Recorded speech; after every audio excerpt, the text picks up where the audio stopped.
Wata cibiyar binciken manyan jami'o'i a duniya mai suna Times Higher Education ta fitar da sunayen jami'o'in da suka fi kowane kyau da inganci a nahiyar Afirka.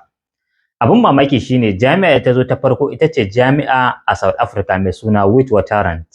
Kuma abin da ya fi bada mamaki shine jami'a ta ɗaya da ta biyu da ta uku da ta hudu da ta biyar duk sun zo ne daga ƙasar Afirka ta Kudu.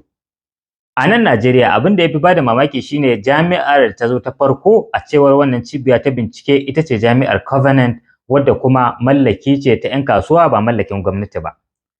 Jami'ar a gabaki ɗaya cikin jerin kuma ta zo na 7.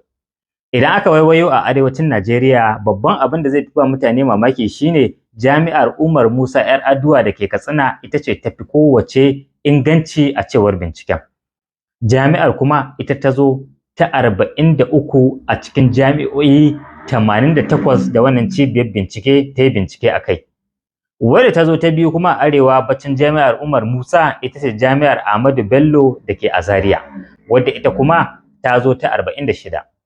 Abin mamaki shine manya-manyan jami'o'i na gwamnatin tarayya irin su Bayero da kuma jami'ar Usman Danfodiyo duk suna can a can baya a cikin jerin wannan bincike duba abubuwa masu dama kafin ta fitar da sunayen jami'o'in da suka fi kowane inganci.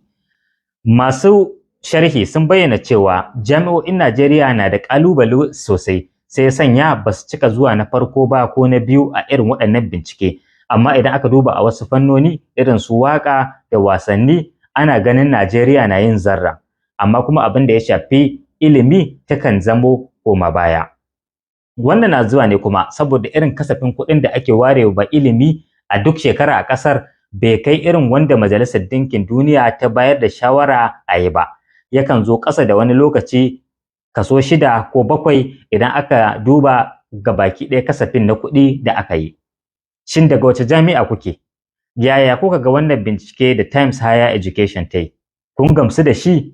Ko kuna ganin cewa akwai abubuwan da ya kamata a ce ta duba kafin ta fitar da sunayen waɗannan jami'o'i da ta fitar?